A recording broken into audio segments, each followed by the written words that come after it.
Sometimes, religious leaders and revolutionaries come from strange and unexpected places. In the year 1059, a new school of Sunni Islam, the Ibrahimis, established a Righteous Caliphate which brought about a new Islamic revolution to the Muslims from Baghdad to Fez.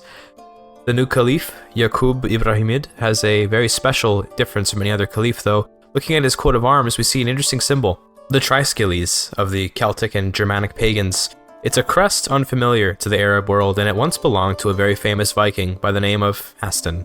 How a man of such debauchery as old Haesteinn would father a lineage of Sayyid Caliphs is certainly quite the story, but it starts at a humble beginning. The mere Count of Montague, Haesteinn, is a successful Viking looking for new lands to pillage. His quest will eventually bring him south to the great lands of the Maghreb. The beaches there are perfect for retirement, aren't they? Arriving in Garb, Haesteinn immediately got to ransacking the local Berber castles. There are people, as of yet, unknown to the Viking from Montague, but unless they've entirely revolutionized medieval warfare, it's unlikely they'll be able to pose any substantial threat. They were in fact so weak that upon seeing the Germanic warriors marching their way, they ran away and left the city of Fez open for destruction. The city itself had a relatively simple fortress, which the Varangian veterans undermined and then invaded. Haesteinn once may have been a vicious Viking and burned the city down, but he instead showed mercy and told his men to hunt down the Fezi army while he began moving into the palace there. This land is conquered, and work on importing Vikings to settle the recently seized farmlands and market stalls here will see the foundations for a new kingdom be laid out early on. Retirement is overrated as far as Haesteinn is concerned. He's an old man, but there is still so much loot left untaken. Across the Straits of Gibraltar, the Pillars of Hercules have written on them non plus ultra, nothing beyond. If there's nothing beyond, then it's about time someone brought some stuff that way. And so, the new Viking lord began a raiding campaign to take the wealth of Andalusia down to Fez and repurpose it, so that from nothing might come everything.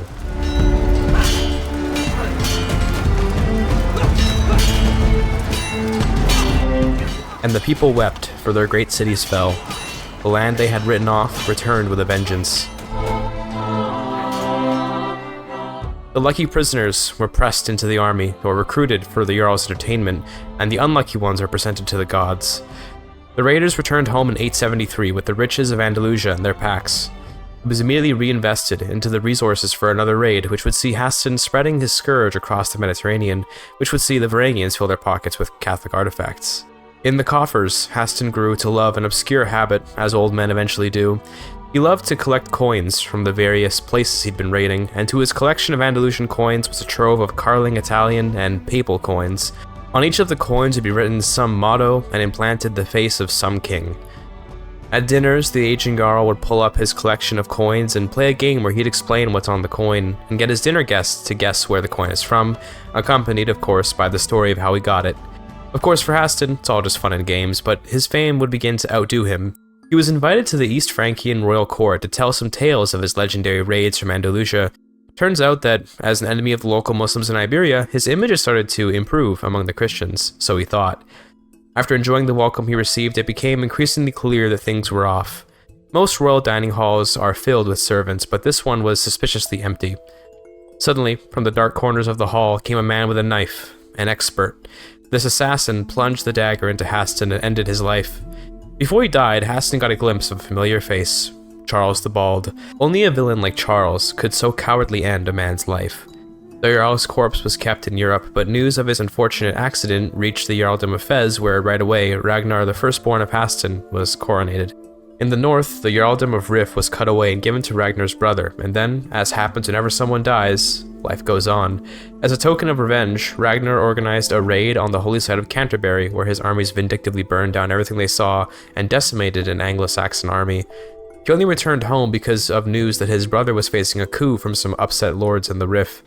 Following that war, Ragnar continued his father's old habit of raiding and collecting coins. By now, the coin collection was a solemn memory of a beloved parent, as opposed to a party trick, but it was a ritual all the same. Although quite content to just pillage and plunder, Ragnar found himself the subject of renewed ambition when he defeated the Frankish armies in Tours. Once, long ago, Charles Martel stopped a force of invading Muslims from conquering Western Europe by defeating them at the pivotal Battle of Tours. Why should gold be the only reason to fight? Surely it's time to look for something greater than wealth. It's time to conquer. Jarl Ragnar the Cruel shifted his focus to creating a new kingdom based in Fez. This kingdom, composed of Northmen, has evolved its primary culture to something greater. Among the Europeans, news of Germanic raiders from North Africa reminded some of an old kingdom of Germanic barbarians. The kingdom of the Vandals, although located in Tunisia historically, became the inspiration for Ragnar's new Maghrebi kingdom, and so his people were called the Vandals. They're known for their acceptance of adoption into the nobility, and beyond that, aren't all that different from their Old Norse brethren. Rather than go north, war for Ragnar went south, where he wanted to consolidate his rule over the local North Africans. Although a bit of a dry land, the land of the Atlas Mountains is nonetheless fertile and workable, especially for Norse farmers. Compared to Scandinavian soil, Morocco may as well be the Fertile Crescent. Between African conquests, Ragnar raided Andalusia for wealth, but also for a wife. Being so far from home, there aren't a lot of marriage prospects out there, but there's always the tried and true method of acquiring a wife, right? There are many famous dynasties around here, any of whom could lend legitimacy to his name. The Aghlabids, the Aftasids, the Idrisids, the Umayyads, and even a handful of Abbasids made Iberia their home. Eventually, Ragnar found Sadia Umayyad to be an acceptable option and took her as a concubine. He also took the boy Saifullah ibn Adil, also of the House Umayyad, as his personal ward. If he can't get any kids with his new wife, maybe he can adopt this boy, as is customary in his new Vandal culture. In January of 898, Ragnar had conquered enough land to formally declare himself the king of the Maghreb, and this kingdom he named Vandalia. A few years later, the rest of the land north of the Sahara was consolidated, and so the kingdom of Vandalia began its proper existence. The Rif, ruled by Ragnar's brother, accepted vassalization, bringing the kingdom to a border with Iberia. There's no reason to stop the conquests now, though. Although Ragnar is content to raid for his wealth, it might be wiser to take over the land itself and actually work it and extract its wealth without any effort. Taxes are easier to levy than an army to raid, after all. In the spring of 902, Ragnar and his wife Sadia had their first child, Tora. A daughter isn't as good as a son, of course, but there's something about Tora that makes the court think she might one day prove herself. When she was born, Saifullah, the kidnapped Umayyad of just 6 years, finally found a purpose for the realm. Most of the newly acquired land of Vandalia followed the faith of Islam. Being an Umayyad, Saifullah carries the Prophet's blood, and by betrothing him to Tora, Ragnar could now claim his lineage as one with legitimacy in the Muslim world. For some subjects, this was an effective placation, and for others it of course was not, especially since Ragnar still personally held the old gods in his prayers. Regardless, the wars continued with Tlemcen falling to the Vandals in 905, and then the first campaigns into Iberia began. The great port of Sevilla, along the Guadalquivir River, is the place where everyone looking for an opportunity in Andalusia settles. It controls trade, it controls migration, and it even controls access to the great city of Córdoba. Across the straits, the Great Rock of Gibraltar was not at all unfamiliar to Ragnar, who had seen it many times while crossing the straits, but now he views it differently. The rock no longer marks the place where his realm ends, but instead it will mark the center of it. The independent lord of Cadiz was easily conquered, and through that city the rest of Seville would also fall. The Sultan of Shenshir was just too busy to even give a response, as his own lords were revolting against him. Arriving in Badajoz, the city was already recently sacked by rebelling Andalusians, and so Ragnar just walked in with relative ease, demanding control of Sevilla from whatever governors remained in the city. They handed it over in return for control of the capital, which Ragnar promptly agreed to. The last holdout in Seville was Niebla, which was nominally independent and therefore did not accept the Sultan's surrender. By 910, the entirety of Seville was conquered, and in charge of these great Iberian cities were Vandals put.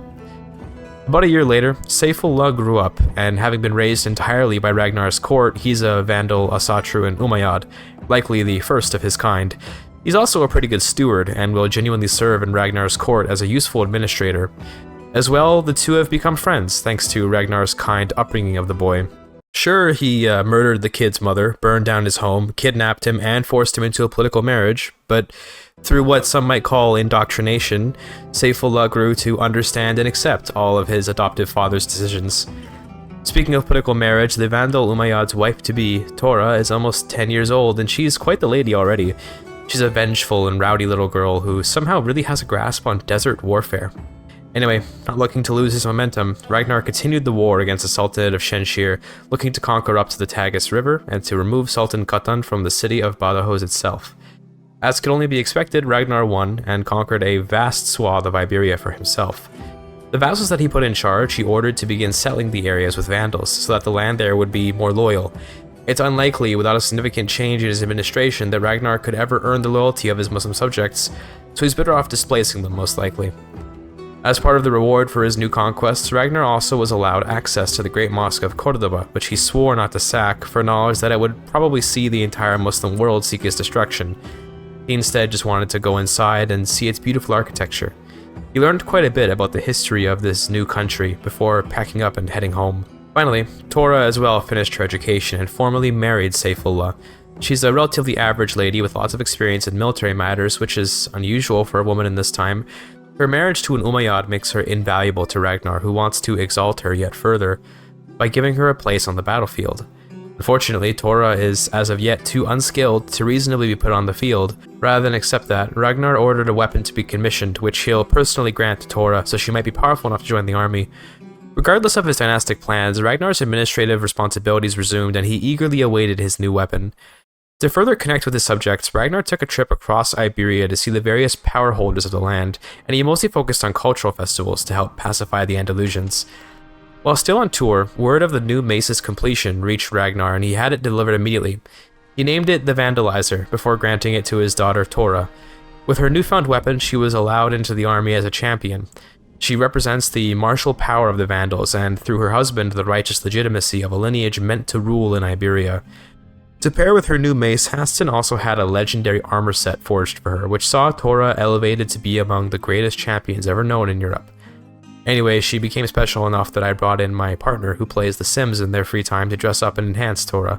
After all, I can't be bothered to do this kind of stuff normally. This is how she ended up looking after her makeover. Not bad at all. The most beautiful part of all this, by the way, is that both Tora and Saifullah are friends with Ragnar. This is one of those beautiful, happy family moments at CK3 that are so rare it often feels like. The irony of it is, of course, the aforementioned tragedy by which Saifullah joined the family, but we'll just let bygones be bygones, right? Either way, the rest of Ragnar's rule would see some minor conquests across North Africa and the Mediterranean islands, alongside some devastating raids in France. He's become known as quite the scourge of the waters of Europe, and yet he's also become quite the well-respected king. He does not rule unjustly nor unwisely, and has shown great interest in the preservation of his subjects, who pay him taxes forcibly, but without too much grumbling. It is certainly true that wherever the kingdom of Vandalia extends its influence, there is safety. With some decades now of rule in Morocco, Ragnar is a man in his 70s who has, over about 50 years of time, come to bring the ways of the Berbers into his way of life to some extent. To the Berbers, the Vandals were still quite distinct, but they'd come to be respected administrators and rulers, known in the local Berber language as Wandali, which is pretty lazy on my part, but I don't know a lot about the Amazigh language and its other related Berber languages, so I kept it simple. If you happen to know a better name, put it in the comments if you'd like me to see it. This culture is Berber in heritage, but Norse-speaking. It maintains a lot of the military traditions of the old Vandals, but integrates the tolerance and terrain adaptations of the Berbers. I also started adding the Desert Ribats tradition to it because it's unique to North Africa. The Wandalis are a relatively urban people and so are focused in the north, especially the Rif and Fez, while the countryside remains firmly Berber in culture. Already an old and soon-to-pass man, Ragnar was diagnosed with cancer and had his treatment so botched by his physician that his face was forever disfigured. Very shortly after, Ragnar passed away. He was well loved and an extremely successful king who brought himself and his people to great heights. I didn't talk much about them, but Ragnar had many children, many of whom were bickering sons. They all carved up the realm into its various kingdoms and left to their sisters nothing, of course. That would not stand for the proud Tora, who wanted more from life than to just be a symbol for her family's connection to some old Muslim family.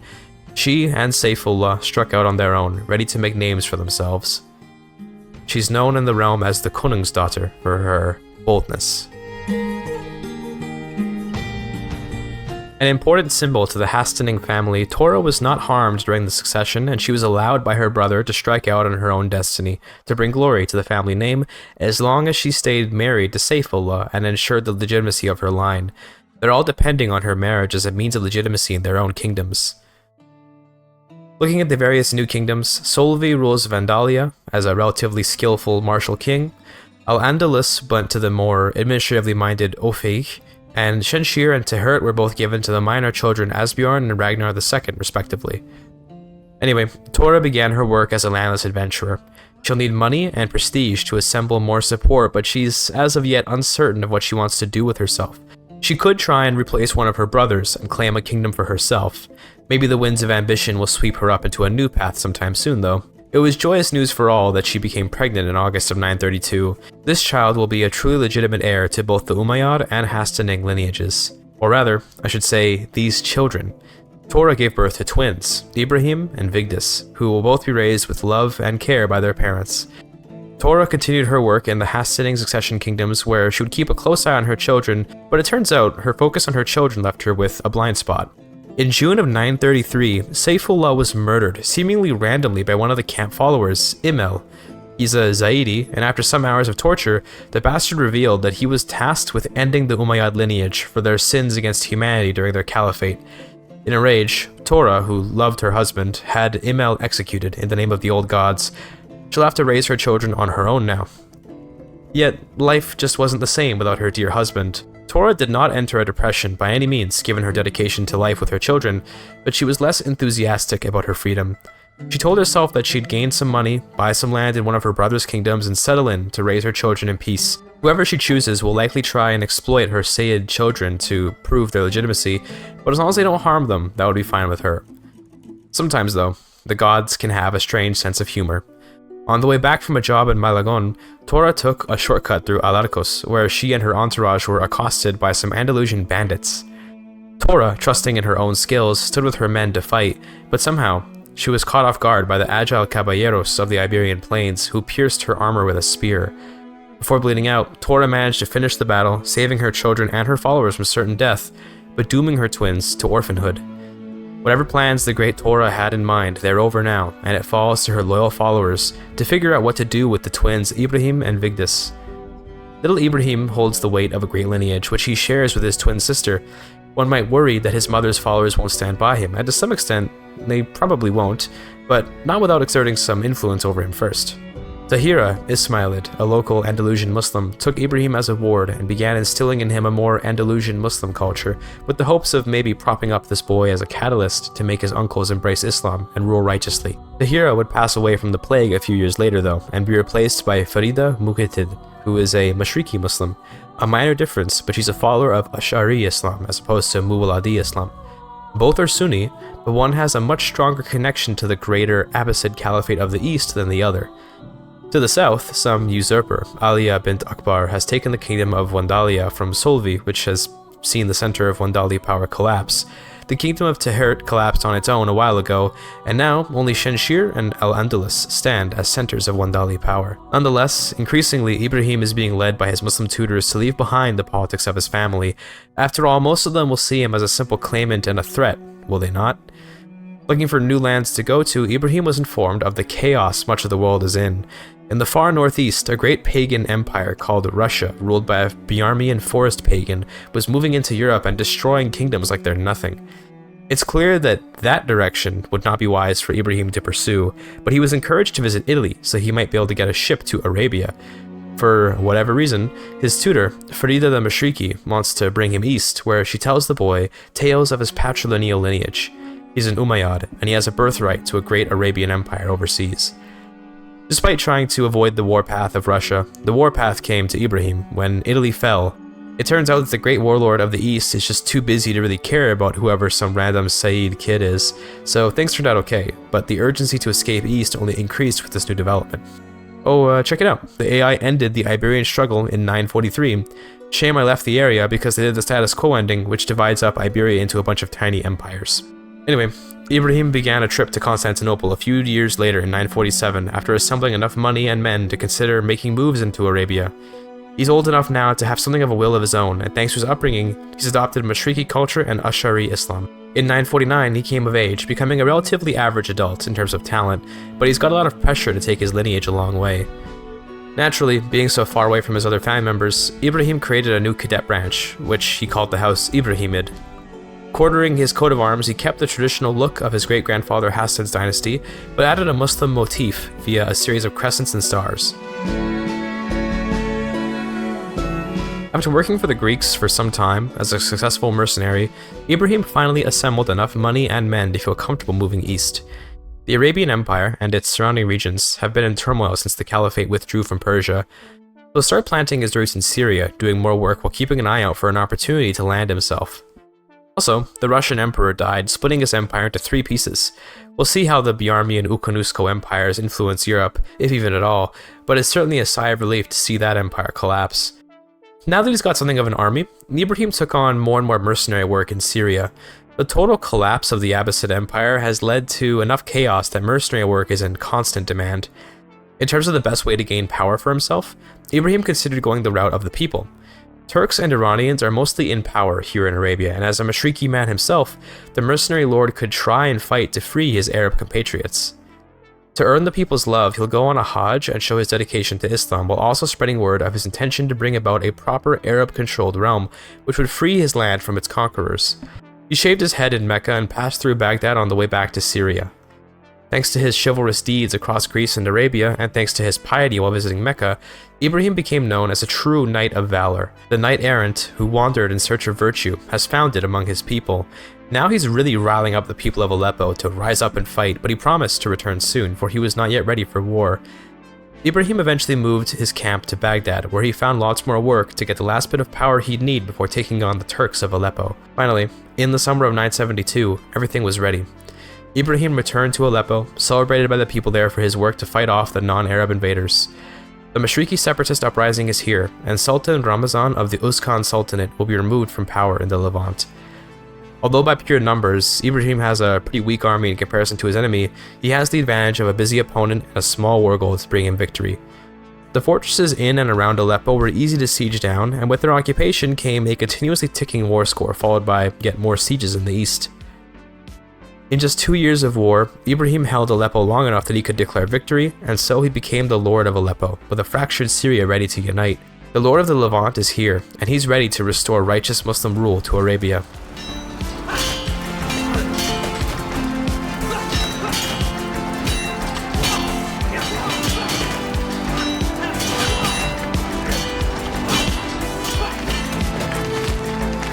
The Kingdom of Syria has consolidated into a cohesive realm sandwiched between the dissolved Persian Empire in the east, the shadow of the Arabian Empire centered on Jerusalem, and the great Ethiopian Empire, which has only very recently moved into the Bedouin tribal lands along the Red Sea and into Egypt. It's a precarious position, but one with great opportunity. Here's how Europe looks, by the way. The Russian Empire and its consequences seem to have indeed been disastrous for humanity. In the face of an extremely powerful Christian sultan, Ibrahim is forced to elevate his own power however he can. That will mean having to conquer Jerusalem, which is a source of great income and military strength held by the now formally dissolved Arabian Empire. It's not a war that he's particularly happy to fight given Jerusalem's holiness, but it's one he must fight. Thankfully, the war was short, as the Shaibanid lord in Jerusalem was captured with ease. Jerusalem is of course a great asset, but now the Abyssinians have a border with Little Syria. The existence of this realm might not last with threats like this on the border. Ibrahim will have to mobilize every man that he can to fight, and so he encouraged a more warlike spirit in the Mashriqi clergy, adding the warrior priest tradition to his culture. After all, an imam could surely take some hours a day away from the Quran to learn how to fight, and it's unlikely anyone would question it when Mecca and Medina are occupied by Christians. Although he's quite the leader of the Arab world now, Ibrahim is aging and he knows it. He's starting to reorient his focus around preparing his son Ghazi for rulership, who he has arranged a marriage for with a Seljuk princess to create an alliance. To some, fighting alongside the invasive Turks was a betrayal, but at the same time, all Muslims must unite to fight off the greater threat from Ethiopia. To keep his vassals' love, Ibrahim visited them all in a tour and explained his rationale in person, as well as spending time with the common folk to assure them that he'd keep them safe. His reputation as a chivalrous knight significantly helped in those efforts. Tensions with the Abyssinians were growing, and eventually they would boil over into war, but thankfully not against Syria. Instead, the Seljuks conveniently were the target of war.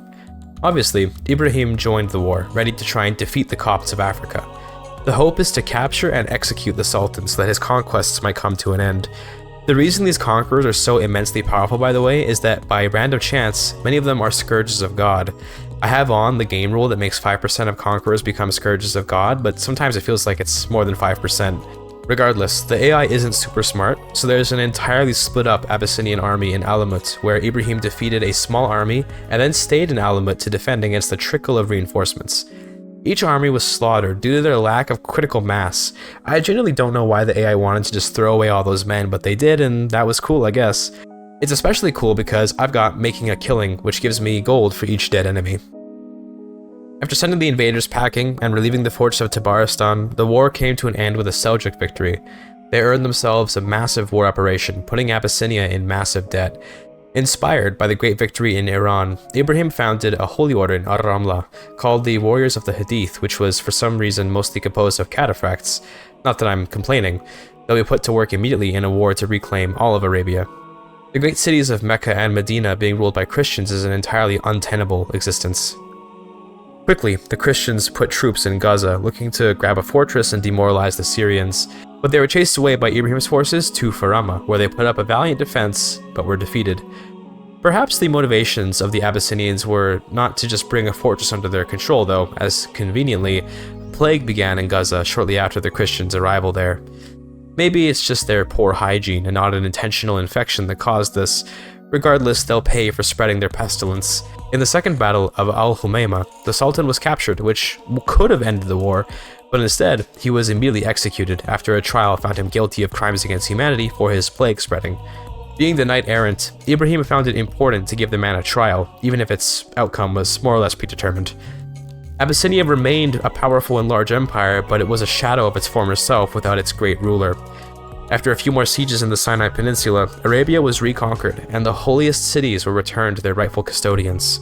Mecca was granted to Ibrahim's son, Ghazi, to give him some experience as a ruler and legitimize him in the eyes of the realm. If he were to rule Mecca effectively, he'd show his competence and surely be well loved. Unfortunately though, Ibrahim, an old man by now, actually passed away only a few weeks after assigning his son to Mecca, which saw Ghazi being put on the Syrian throne. On April 8th of the year 1000, Ghazi was crowned the Sultan of Syria and Arabia, and he granted Mecca to the Caliph to show his piety, of course. The Lord of the Levant, the knight-errant, and savior of the holiest cities in Islam has passed away. Ibrahim will be remembered for his immense effort to keep Islam alive in the face of near certain destruction, but by being so accomplished, he's put a heavy burden on his own son, Ghazi. Ghazi Ibrahimid is a talented administrator for sure, and he is well suited to rulership in general, but his rule was challenged by a massive uprising of Arab Christians across Arabia. He had no trouble putting them down, although it would set a poor tone for his rule if he did not work to create a kinglier look for himself. Good kings do not have subjects that revolt against them. As any good Muslim would do, Ghazi went on a Hajj early so he could complete it before he reached too old an age to do it. He was advised by the Caliph to visit Baghdad as well, since it too is an important city to Islam. Although piety isn't everything for a ruler, it is useful when the religious authority himself is a secular power holder. Using his demonstrable piousness, Ghazi declared a war for Egypt to bring about a great expansion of his kingdom. Egypt is of deep importance to the Muslim world, as it was one of their most prestigious conquests, as well as home to Mount Sinai, where Musa received the commandments, hence its Arabic name, Jabal Musa. Musa is Moses, in Arabic, by the way. As is often the case for the AI, they are too busy to actually respond to the war.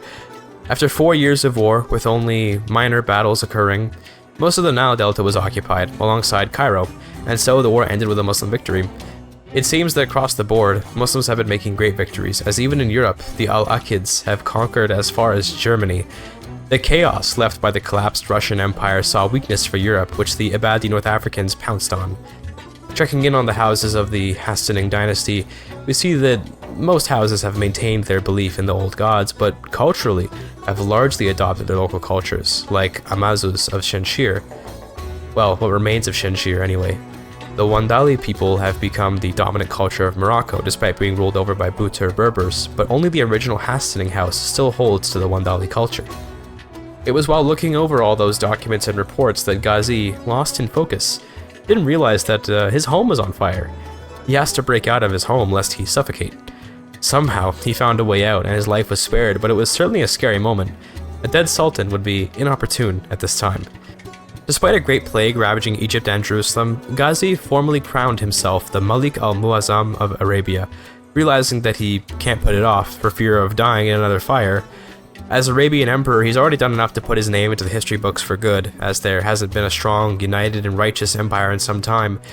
What distinguishes Ghazi's Arabian Empire is that the Caliphate is separate from the empire itself. Many critics of the recent Caliphal empires have cited the inherent corruption of rulership and its influence on the most important religious office of the faith. By choosing to keep them separate, Ghazi has addressed those criticisms in kind. To further prove his legitimacy, Ghazi declared war on the Greeks, who his father had once served to gain the power he needed to start the very empire. Amazing how a people can sometimes create their own worst enemy. This war is over the county of Derna, which is the last piece of Egypt that the Byzantines can claim to hold. At the outset of the war, though, Ghazi had yet another dance with death. Although he did not know it at the time, he was experiencing a stroke and would likely pass away without immediate medical attention. Unfortunately, he was alone at the time. Nonetheless, somehow, he survived the stroke unaffected, essentially falling unconscious and having a seizure for a few minutes, at which point he recovered. Something out there is keeping Ghazi alive, and that only reinforces his confidence, although he's keeping the stroke a secret for fear it might make his vassals question his longevity. Instead, he ordered his armies to sail to Constantinople and take the city, also the realm can expand by one county. The conquest of Constantinople is prophesied in the Hadith, and therefore its fall will carry huge meaning for the Muslim world, although this is only its siege, not its conquest, so I guess it doesn't really count. Either way, the Byzantines, despite being the lords of Constantinople, ended up fighting a naval landing battle which saw them get destroyed. Once the city fell, the Romans surrendered, and thus all of Egypt was fully conquered. There was great momentum in the Arabian army, and so they continued their wars, with a formal jihad for Africa. The great Al-Amirate Empire, while Muslim, did not follow the correct caliphal succession, making them heretics in the eyes of the Righteous Caliphate in Mecca. The Al-Akids, so busy holding on to their conquests in Europe, were slow to send men to Tunis, and when they did arrive, they were slaughtered on the Carthaginian beaches. With ease, the jihad was won, and against the bare judgment of his lords, Ghazi put his sister, Khandan, in charge of North Africa. The Arabian Empire has now expanded immensely under Ghazi and gained both military power and great riches. To celebrate, Ghazi went on a tour of his realm, mostly staying in Syria, which was close by. He wanted to spend time with his most loyal vassals from the Levant and celebrate their loyalty. Throughout his journey, his great piety was praised by his lords, and the genuine respect that Ghazi commanded among his subjects led the natural creation of a legend about him. Tales of the religious motivation for his conquests of Egypt and Africa were used to promote conversions across the empire, as there were still many Christians and Ibadi Muslims in the empire that felt they were a conquered people. Ghazi treated his people well, and did so with the hopes that they might come to true Islam of their own volition. One interesting point of discussion which occasionally came up for Ghazi was the mysterious past his dynasty had. The Ibrahimids are a relatively new family in Arabian politics, and although they've come to be mythologized after all the great work they've done to restore the Arabian Empire, there is very little information about their founder, Ibrahim's maternal lineage. Everyone knows that Ibrahim is Sayyid, thanks to his genealogy through Saifullah Umayyad, but who was his mother? To be descended from pagan Vikings might have tarnished the reputation of this new house, whose sole interest is in Arabian politics now. For that reason, Ghazi needed to come up with some kind of narrative about the origin of his grandfather's maternal lineage. The story goes that Ibrahim arrived from Greece and saved the Mashriki Arabs from Turkish oppression.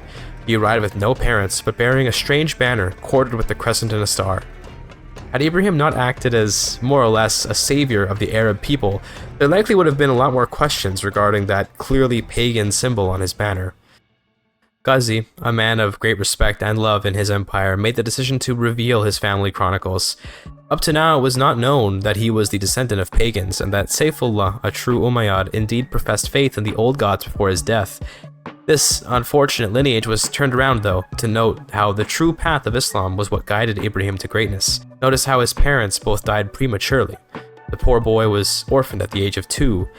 From that moment onwards, his heathen parents had no influence on him, and only Allah would be his true parent. Although it wasn't an easy thing, Ghazi's openness and spin on the story of his grandfather did see approval from the realm. After all, if he were not righteous, why would Allah have granted him such victories across Africa? The realm would embrace peace after these new revelations, looking to secure the land it had conquered up to now, and Ghazi's legitimacy remained high despite his newfound origins. There were often worries of a return of Coptic aggression from East Africa on the minds of the lords of Egypt, who heard tales of a new conqueror from Kanem-Bornu. It was put aside for the time being, as if the Christians should invade again, they'll simply be sent packing with steel. Looking to govern his realm more effectively, Ghazi used his immense riches and prestige to found a proper administrative realm based in Syria and expanding its influence as far west as Tunis. The new bureaucracy of Arabia would see the empire transcend its mere status as the personal holding of an emperor. Instead, Arabia is now a permanent institution of this land which will not be removed easily. Of course, this new bureaucratic empire follows Ash'ari Islam and asserts it as the only true school of Islam, although of course any Sunni Muslims that respect Caliphal authority will be accepted in the realm. Entering his 50s now, Ghazi is an extremely well-accomplished man. He's talented in all aspects of rulership, and he's raised many sons and daughters who will carry on his lineage. Nonetheless, he wished to secure some lands for his children to govern, both to increase the long-term power of his house in the realm, and to give them some experience at governing, so they might prove more effective emperors one day. The Zayidi Imamate has, for a long time now, made Mesopotamia its home. Previously, there were more important targets to defeat, but now he shall be displaced and replaced with proper Sunni Muslims. Unfortunately, a plague spread its way to Aleppo and took Ghazi's wife's life. The plague then spread to him, where it seemed like he may not survive. He underwent a surgery, which saw his face permanently deformed in return for a better chance of survival. Despite his sacrifice, a man of his age with smallpox is unlikely to survive. And yet, for the third time now, Ghazi has escaped nearly certain death. It seemed his time on this earth is not yet over, and that although heaven might beckon, his spirit continues to fight. The Duchy of Kufa was granted to Ibrahim, who seemed well suited to rulership, and so far was Ghazi's favorite to succeed him despite his elder son Yaqub's superior claim. It was important that the next emperor be someone trustworthy and righteous, so that the Christian and Ibadi threats from Africa won't succeed in bringing down the new Umayyad Empire. Sometimes, though, a threat on the horizon is approaching much faster than it might seem. For the first time since its creation, the empire is in true danger. The empire of Kanem-Bornu, under Hammam the Fat, is no mere pushover. She's a scourge of God, so they say, and she's a master of warfare. The first battle of the war kicked off in Jabal Kuzlum, where Ghazi had a significant defensive advantage in the mountains, but still found himself having to claw his way to a victory which should have been quite simple. He earned himself a trifling victory, but then further African forces arriving along the Nile River quickly sieged a fortress like its walls were paper. Somehow, this Empress of Lake Chad has discovered a way to undermine the castle walls with brutal efficiency, which will prove to be quite the advantage for her. Shortly after arriving at the Nile River floodplains, Ghazi fell ill and he was handed his first defeat of the war in the Battle of Kus. It was by no means a decisive loss, but it would give Empress Hammam many months of unmitigated sieging, and that would prove to be quite decisive in this war. Thanks to some disorganization on the part of the Africans, Ghazi was able to turn the war back around to his favor, but only briefly. While besieging lost fortresses, the many hordes of men from Lake Chad continued flooding in and taking yet more and more castles. Eventually, when Ghazi's men were out of food, he was forced to scatter them and let them forage along the river plains, while his enemy had her way with the Jabal Kuzlum mountains. Worse yet, when Ghazi moved to reclaim the ports in eastern Egypt, he was dismayed to see all the ships missing. The enemy had boarded them and traveled north, presumably to Sinai. Northern Egypt is a much more valuable swath of land than these mountains, and so the breadbasket of Arabia was now under attack. When Cairo fell, the war was nearly over, but Ghazi chased the enemy off to the west, where they sieged Alexandria and starved in the deserts of Libya. He won a decisive battle in Alexandria when he caught a starving army off guard, and even acquired a war banner from the Kanem-Bornuans, which he immediately hung up in his court. Unfortunately, the ferocious enemy forces would not relent. With each defeated army, there came only more fresh young men ready to die for their great conqueror's ambitions. The only way out of this war would be to capture Halama and execute her, to kill the ambition of her people, but she was proving hard to catch so far. The war took a tragic turn for the worse when Ghazi began an ill-advised battle in Qalyub. Things looked to be going okay at first, but once Halama arrived to guide her troops, it took advantage of the river to put the Arabian army against a wall. They could not retreat, for all that was behind them was the harsh Nile. Those who survived tried to retreat, but Halama caught them at the bridge from Damietta and demanded surrender, or else she'd kill what was left of them. Ghazi, seeing no choice, surrendered, and allowed Egypt to fall into Christian hands once more. There's nothing to be done about it, except prepare for his own death. As Ghazi has been dodging death for decades, it's about time that he meet his end. His son Yaqub has proven himself a more skilled governor than previously expected after successfully ruling Mecca in the absence of the Caliph. The focus on the succession was interrupted, though, when the Pope declared a crusade on Jerusalem. Obviously, news of Egypt's seizure has led the Pope to believe that Arabia was a crumbling empire ripe for the picking. Although losing to a legendary commander like Hammam was a failure, it was an understandable one. Ghazi will not let the barbarous Catholics take an inch of territory for him, and so he would fight one more war. He also, in response to a great plague, formally moved the capital to Damascus, as Aleppo had served the realm well, but was devastated by a wave of diseases brought on by returning soldiers from Egypt. Damascus is a more traditional capital for an Arabian empire anyway. As was expected, the Catholics were too disorganized to put up a strong offensive. Once they were lured into the great fortress of Jerusalem, they were easily defeated by the Muslim armies, and then they simply waited in Jerusalem to see if any more armies would come. They indeed did, this time through Petra, where they once again were slaughtered. A few months later, the Catholics formally surrendered, and the crusade was deemed a complete failure, which it was. There was hope that Hammam and her fat moniker might soon leave her dead, so that Egypt could be reclaimed, but that likely won't happen in what remains of Ghazi's lifetime. He worked to get his son Yaqub confirmed as the heir, which for a man of his great influence wasn't particularly difficult, and then he set his son on a path he could not stray from. Knowing that allowing Egypt to be held by the Christians was an embarrassment, Ghazi refused to die without at least trying to reclaim it. If he should pass during the war, then it'll be up to Yaqub to continue the fight and save his family's honor from shame.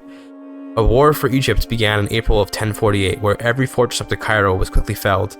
Nonetheless, Ghazi, now a decrepit old man, with no face left to save, at least not physically, died while sieging Giza. His son Yaqub did indeed inherit, although he was rather inconveniently fighting a war in Yemen at this time to gain more land for his governorate of Mecca. Quite obviously, the war in Yemen is of little interest compared to the war in Egypt, so it was abandoned, but not surrendered. Rest assured, Yaqub will return to complete that war in good time. It seems that Ghazi's choice to declare that war preemptively had been quite wise, as Hammam was entirely unprepared for it. Before she could even get an army to Egypt, the war was already over, with Yaqub the victor. Despite only finishing the war and not starting it, Yaqub reveled in the success of his campaign, albeit briefly. He had to return to Yemen to clean up the minor war that had started there. Obviously, with the power of all Arabia behind him, he'd have an easy time doing so. The realm returned to peace, its whole self, in July of 1051, with Yaqub at an important inflection point for his rule. It's important to note that Yaqub being granted rulership over Mecca was no mere coincidence. He's a zealous man who believes that only through Allah is his empire legitimate and successful. He continued the tradition of making his pilgrimage to Mecca and dedicated himself to God, at which point the Ibadis of Tahrir rose up, likely angry at Yaqub's emphasis on Sunni supremacy. Once the rebels were dealt with, Yaqub set his sights on ending the Ibadi reign in North Africa by declaring war to take Vandalia.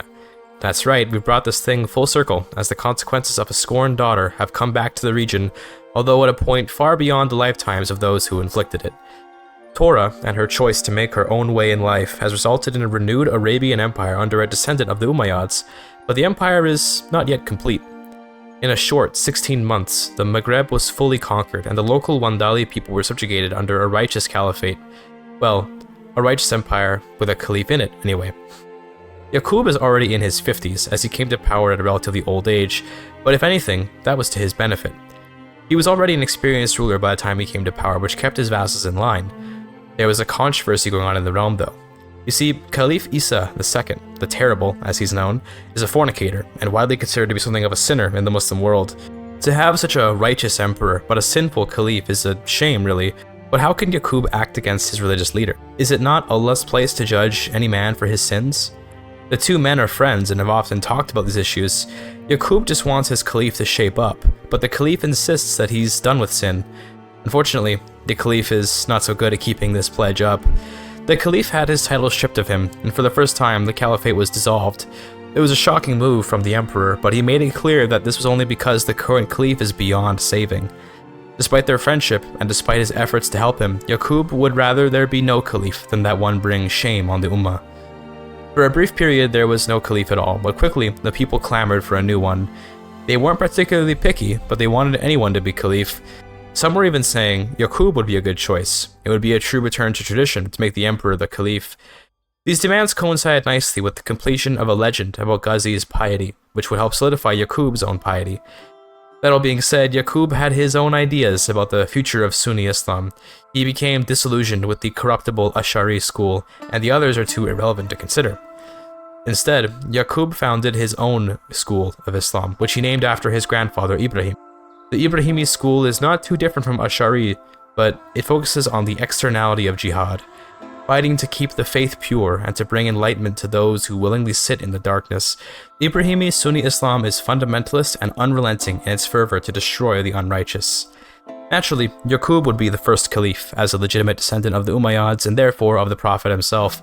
Thanks in large part to the legendary Ghazi, the realm was quickly evangelized. And by the spring of 1066, most of the Arabian Empire followed his new religion. In a spike of religious fervor, Yaqub declared a jihad for Persia to recover the lost kingdom of the old caliphate. The Zaydis and Coptic Christians ruling there could no longer be tolerated. The war did not go well though, with several minor defeats throughout the war. In April of 1069, a decisive defeat sent the jihadis packing, and it was determined that Persia would have to remain independent for now. One day, the Ibrahimis might be able to defeat the Iranians and conquer them, but for now, the Muslim world is split in three. Across the Arab world, Ibrahimi and Ash'ari Islam dominate, united by Sunnism. In sub-Saharan Africa, Ibadi Islam, which refuses to submit to a caliph, dominates, and likely will continue to until the Arabs decide that crossing the Sahara is a good idea. In Iran and Central Asia, Zaydi Shia Islam has the most sway, with some pockets of Maturidi Sunni Islam here and there. Reflecting on his time as emperor and now as caliph, Yaqub looked over the family records that his father Ghazi revealed to the world. Sometimes he hated that his great-grandfather and great-grandmother were pagans, and that, ultimately, he was created from a relationship born out of kidnapping and grooming. In a way, he's a tainted man because of that alone, but in his old age, he's come to mellow out some of his zeal. He'll never get to meet Torah or Sifullah or any of his ancestors before them. He can only hope that they were righteous people, and that he himself is doing a good job at making the world a better place. The Arabian Empire, spanning across Africa and the Middle East, is a bastion of faith in the face of an ever-sinful world.